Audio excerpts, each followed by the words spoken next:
اعوذ باللہ من الشیطان الرجیم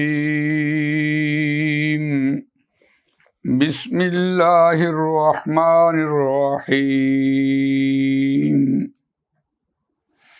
فتلقى آدم من ربه کلمات فتاب علیہ انہ هو التواب الرحیم۔ صدق اللہ العظیم۔ رب اشرح لی صدری ویسر لی امری واحلل عقدۃ من لسانی یفقہوا قولی۔ اللہم ارنا الحق حقا وارزقنا اتباعہ وارنا الباطل باطلا وارزقنا اجتنابہ، آمین یا رب العالمین۔ دوستو اور بزرگوں، سورہ بقرہ آیت نمبر 37 آپ کے سامنے تلاوت کی ہے۔ یہ پہلے پارے کا چوتھا رکوع ہے، جس میں تخلیق آدمیت، اس کے مضمون کے اعتبار سے آدم اور شیطان کی دشمنی کا پورا مضمون آ چکا۔ روان ترجمہ سنیے۔ فَأَزَلَّهُمَا الشَّيْطَانُ عَنْهَا فَأَخْرَجَهُمَا مِمَّا كَانَا فِيهِ، پس ورگلایا شیطان نے اس درخت سے، پس نکالا ان دونوں کو جس میں وہ دونوں تھے، اور ہم نے کہا اترو، بعضکم لبعض عدو، تم ایک دوسرے کے دشمن ہو، وَلَكُمْ فِي الْأَرْضِ مُسْتَقَرٌّ وَمَتَاعٌ إِلَىٰ حِینٍ، اور واسطے تمہارے زمین میں عارضی رہنے کی جگہ ہے اور برتنا ہے ایک مدت تک۔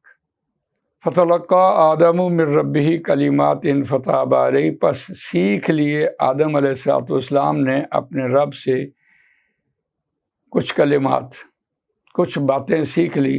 فَتَابَ عَلَيْهِ، جب انہوں نے اس کو پکارا، جب وہ باتیں، وہ دعا جب انہوں نے بیان کی، پڑھی، پکاری، بلائی، تو فتاب علیہ، پس اللہ ان پر متوجہ ہوا۔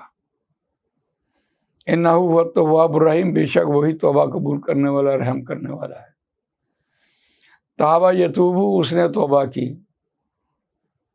لیکن اللہ تعالیٰ تو نہیں توبہ کرتا۔ آدم علیہ السلام نے توبہ کی، اسی لیے تابہ علیہ کا مطلب ہے کہ اللہ تعالیٰ ان پر متوجہ ہوا۔ آدم علیہ السلام نے توبہ کی اور اللہ تعالیٰ متوجہ ہوا۔ اب ہم یہ دیکھتے ہیں کہ اس مضمون میں اللہ تعالیٰ نے اگر آدم علیہ السلام کو دنیا میں بھیجا اور شیطان ان کا دشمن بنایا، تو ایک ایک بات جو شیطان کے حربے تھے وہ سارے قرآن نے بیان کیے، تاکہ آنے والی دنیا میں کوئی شخص یہ نہ کہے کہ مجھے اس بات کا علم نہیں تھا اور میں شیطان سے، اپنے دشمن سے کیسے بچتا۔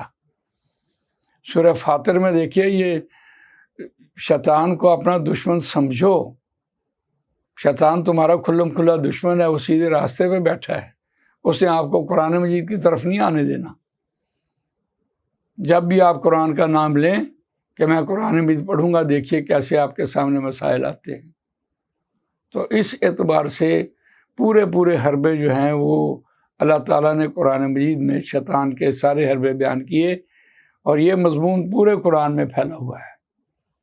سورہ نساء میں، سورہ اعراف میں، سورہ حجر میں، سورہ بنی اسرائیل میں، سورہ طٰہٰ میں، سورہ صاد میں، سورہ فاطر میں یہ مضمون پھیلا ہوا ہے، اور شیطان کے سارے حربے اللہ تعالیٰ نے قرآن مجید میں بیان کر دیے۔ اور سورہ بنی اسرائیل میں اس کے حربوں کے اعتبار سے جو بیان کیا ہے وہ سورہ بنی اسرائیل آیت نمبر 64۔ جب اللہ تعالیٰ نے آدم علیہ السلام کے سامنے سجدہ کرنے کو کہا تو شیطان نے سجدہ نہیں کیا۔ وَإِذْ قُلْنَا لِلْمَلَائِكَةِ اسْجُدُوا لِآدَمَ فَسَجَدُوا إِلَّا إِبْلِيسَ قَالَ أَأَسْجُدُ لِمَنْ خَلَقْتَ طِينًا، شیطان نے کہا کیا میں سجدہ کروں واسطے اس کے جس کو تو نے بنایا مٹی سے۔ قَالَ أَرَأَيْتَكَ هَذَا الَّذِي كَرَّمْتَ عَلَيَّ، اس نے کہا دیکھیے کتنی جرت کی بات ہے کہ اللہ کے سامنے اس نے کیسی ہم کلامی کی ہے۔ أَرَأَيْتَكَ، کیا تو نے نہیں دیکھا، هَذَا الَّذِي، یہ وہ شخص جس کو تو نے عزت بخشی مجھ پر، اور یہ مٹی سے بنا اور میں آگ سے بنا، میری خاصیت رفت ہے، بلندی ہے، جلانا ہے، تکبر ہے، غرور ہے، اور یہ مٹی سے بنایا میرے سامنے، میں بڑا ہوں یہ چھوٹا ہے، سجدہ نہیں کیا تو میری مرضی تھی۔ اتنی باتیں شیطان نے اللہ تعالیٰ کے سامنے کی ہیں۔ تو پھر اس نے ایک بات اسی آیت میں آگے کہی، سورہ بنی اسرائیل ہے، لئن اخرتنی، البتہ اگر تو نے مجھے مہلت دی، الی یوم القیامت، قیامت کے دن تک، لأحتنکن، البتہ ضرور بضرور میں اس کو جڑ سے اکاڑ دوں گا، ذریتہ، اس کی اولاد کو، ہاں الا قلیلا، مگر تھوڑے رہ جائیں گے۔ اللہ نے کہا قال اذهب، بس نکل جا، فمن اتبعک منہم، پس جس کسی نے تیری اتباع کی ان میں سے، فإن جہنم، پس بے شک جہنم ہے، جزاؤ کا، اس کا بدلہ، اور تیرا بھی بدلہ، تم سب کا بدلہ، جزا موفورہ، ایسی جزا جو کبھی ختم نہیں ہونے والی، بھرپور سزا دوں گا۔ اور پھر اللہ تعالیٰ نے اسے پھر راستہ دکھایا کہ جا، یہ میرا آدم علیہ السلام میں نے بنائے ہیں، اور یہ میرا چیلنج ہے۔ دیکھیے، جب شیطان اللہ تعالیٰ سے ہم کلامی کر رہا تھا تو آپ حیران ہو گئے، کیا آدم علیہ السلام نے بھی اللہ سے ہم کلامی کی ہے، اور پھر یہ کہا ہو کہ میرے دشمن کو سارا کچھ دے دیا اور مجھے کچھ نہیں دیا۔ یہ ہے کمال، اللہ تعالیٰ نے انسان کو عقل دی ہے، شعور بخشا ہے، جس کی بنیاد پر وہ دنیا میں زندگی گزار رہا ہے اور اشرف المخلوق ہے۔ اس پر پھر شیطان کو پھر اللہ تعالیٰ نے وہ قوت بخشی ہے، وَاسْتَفْزِزْ، پس بہکا لے۔ اب فضا یفزو ہوتا ہے، اور بہکانا چاہا کے معنی میں آ رہا ہے، چونکہ باب استفعال ہے۔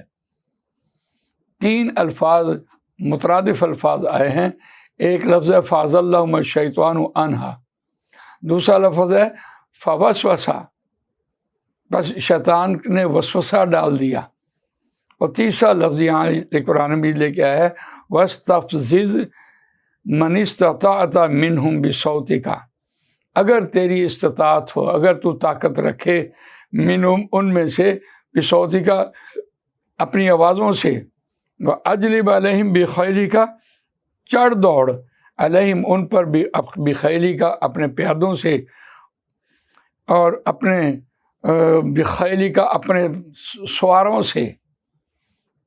دیکھیے، یہ پیادوں سے اور سواروں سے کتنی بڑی بات قرآن مجید کہہ رہا ہے۔ آج کی دنیا میں جو پیادے ہیں، وہ شیطان کے جو انسان ہیں، دوست ہیں، وہ پیادوں کے حوالے سے بات کی ہے۔ جیسے پہلی قوموں میں جو مسلمان نہیں ہوئے، وہ یہودی ہیں، عیسائی ہیں، اور یہ مشرکین ہیں، یہ ہیں پیادے اس کے، اور پھر وہ سوار جو ہیں اس کے، یہ اللہ کو پامردی مومن پہ بھروسہ، ابلیس کو یورپ کی مشینوں کا سہارا۔ اب یہ وہی بات ہے جو کہی جا رہی ہے، بخیلی کا اور رجلی کا، اپنے سواروں سے، اپنے پیادوں سے چڑھ دوڑ اس کے اوپر۔ جو انسان دشمن ہیں، وَإِذَا لَقُوا الَّذِينَ آمَنُوا قَالُوا آمَنَّا وَإِذَا خَلَوْا إِلَىٰ شَيَاطِينِهِمْ قَالُوا إِنَّا مَعَكُمْ إِنَّمَا نَحْنُ مُسْتَهْزِئُونَ، جب وہ ملاقات کرتے ہیں اہل ایمان سے، کہتے ہیں ہم ایمان والے ہیں، اور جب وہ خلوت میں، علیحدگی میں اپنے شیطانوں کی طرف ہوتے ہیں تو کہتے ہیں ہم تو ان کا مذاق اڑانے کے لیے گئے تھے۔ تو یہاں یہ بات کہی جا رہی ہے، اللہ تعالیٰ نے خود اس کو یہ قوت بخشی ہے۔ وَشَارِكْهُمْ فِي الْأَمْوَالِ، پھر ان کے مالوں میں شریک ہو جا، والاولاد، اور ان کی اولادوں میں شریک ہو جا، ان میں مالوں میں بھی جا، ان کے اولادوں میں بھی جا۔ ان الشیطان یجری من الانسان من الدم، شیطان انسان کے خون میں سراحت کر جاتا ہے۔ حرام انسان کھاتا ہے تو اس کی اولاد بھی حرام پیدا ہوتی ہے، نافرمان پیدا ہوتی ہے۔ اس کے لیے تو نبی اکرم صلی اللہ علیہ وسلم نے وہ حدیث بیان کی ہے، خانہ کعبہ ہے اور ایک شخص، اس کے بال بکھرے ہوئے ہیں، کپڑے گرد آلود ہیں، اور دعائیں مانگ رہا ہے، اس سے بڑی اچھی دعا کی جگہ کون سی ہوگی؟ رسول اللہ صلی اللہ علیہ وسلم نے فرمایا اس کا کھانا حرام، اس کا پہننا حرام، کیسے اس کی دعا قبول ہوگی؟ تو شیطان کو اللہ تعالیٰ نے یہ قوت دی ہے کہ اس کے مالوں میں چلا جائے، اس کی اولادوں میں چلا جائے، وعدہم، اور ان کو ان سے وعدہ لے، وما یعدہم، اور نہیں وعدہ دیتا شیطان الا غرورا، مگر دھوکے کا۔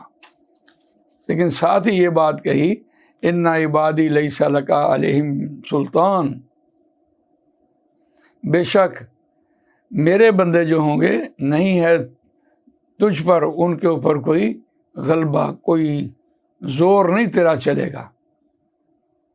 یہ قرآن مجید میں دوسرے مقامات پر 2-3 جگہ پر یہ بات کہی، اور اس کے منہ سے کہلوائی کہ جو تیرے مخلص بندے ہوں گے میرا ان پر زور نہیں چلے گا۔ وَكَفَىٰ بِرَبِّكَ وَكِيلًا، اور کافی ہے تیرا رب بطور کارساز۔ تو اللہ تعالیٰ مجھے آپ کو قرآن میں پڑھنے، سمجھنے، اس پر عمل کرنے، اس کو دوسروں تک پہنچانے کی توفیق عطا فرمائے۔ سبحانک اللہم و بحمدک، نشہد ان لا الہ الا انت، نستغفرک و نتوب الیک۔